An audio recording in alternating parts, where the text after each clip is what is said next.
നമസ്കാരം. ചാത്തമൂട്ടാനൊത്തു ചേരുമാറുണ്ടെങ്ങൾ ഏട്ടൻ്റെ ഇല്ലപ്പറമ്പിൽ.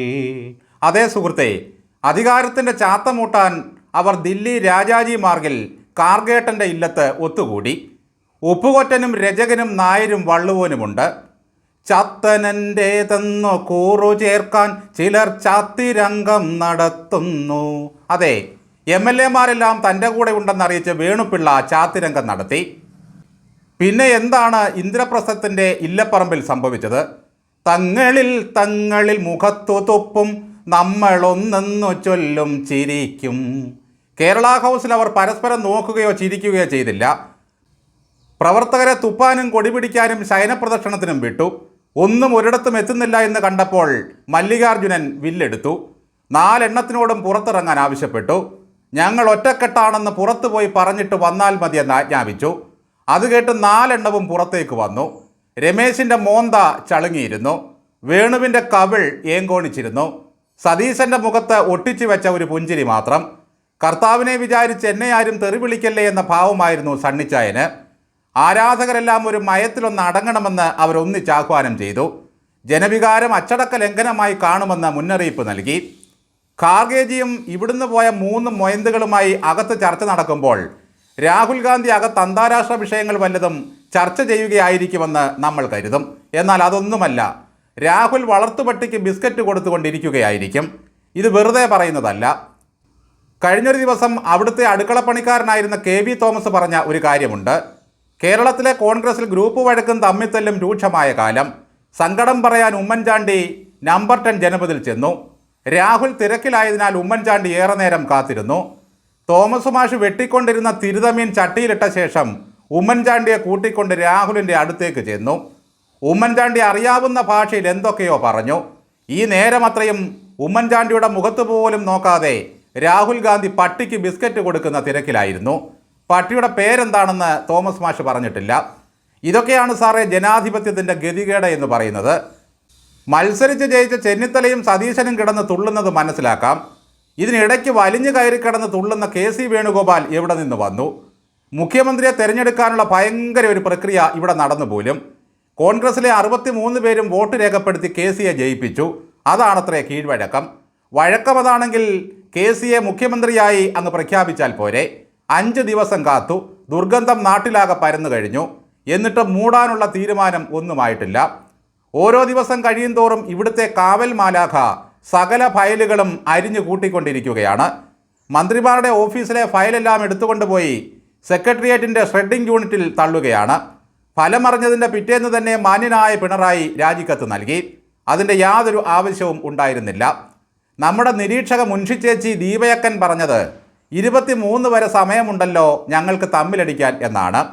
അതിനിടയിൽ പിണറായി വിജയൻ നശിപ്പിക്കേണ്ട ഫയലുകളെല്ലാം അരിഞ്ഞുകൂട്ടിയിരിക്കും. ഇന്ന് ഫലം വരുമോ എന്ന് ചോദിച്ചാൽ യാതൊരു ഉറപ്പുമില്ല. രാഹുൽ ഗാന്ധി സൈക്കിൾ എടുത്ത് എങ്ങോട്ടെങ്കിലും പോയാൽ തീരുമാനം വൈകും. അടുക്കള വഴിക്ക് എന്തെങ്കിലും ബന്ധമുണ്ടായിരുന്നെങ്കിൽ സതീശന് സോണിയാഗാന്ധിയെയോ പ്രിയങ്കയെയോ പോയി കണ്ട് കാര്യം സാധിക്കാമായിരുന്നു. അതെങ്ങനെയാ? അങ്ങേര് സമുദായ നേതാക്കളെ കാണില്ല, സോണിയാഗാന്ധിയുടെ അടുക്കളയിൽ കയറില്ല, വളയാത്ത നട്ടല്ലുമായി നടക്കുകയാണ്.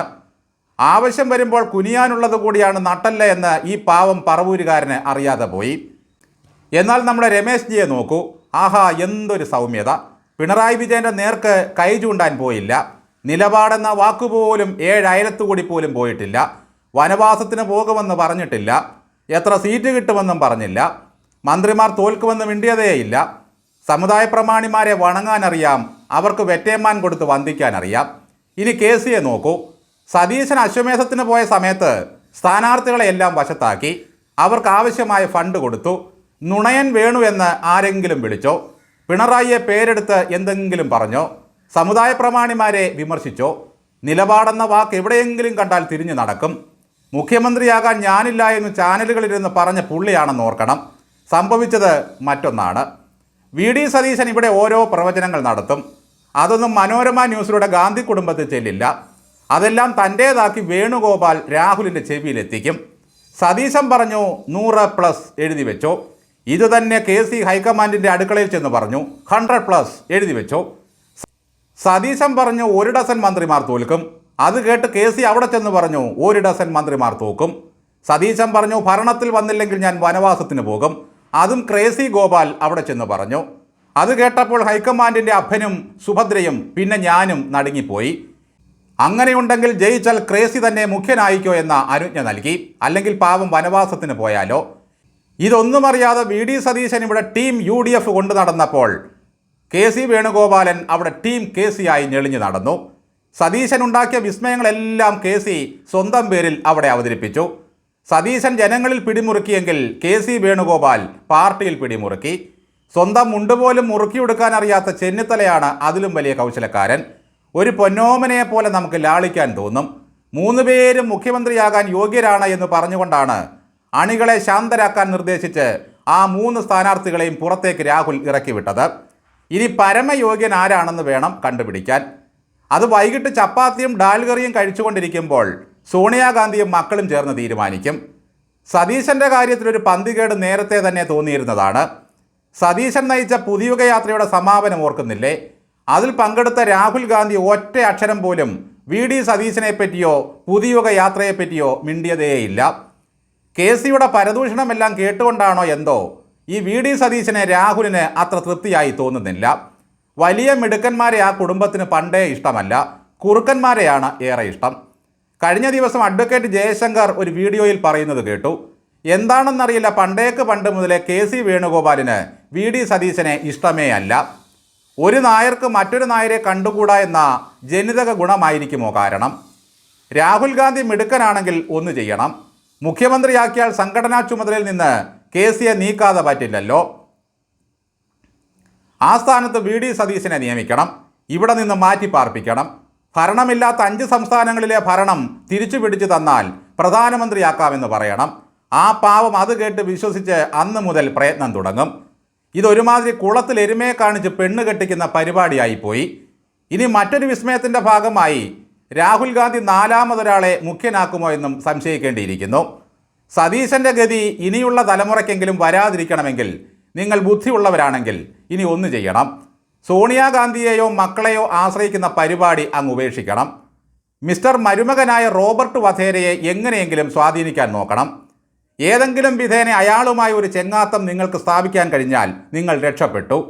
അളിയനെ തള്ളാൻ എന്തായാലും രാഹുലിന് പറ്റില്ല. മരുമകനെ തള്ളി സോണിയാഗാന്ധി തീരുമാനമെടുക്കില്ല. ഭർത്താവിനെ അനുസരിക്കാതിരിക്കാൻ പ്രിയങ്കയ്ക്കും കഴിയില്ല.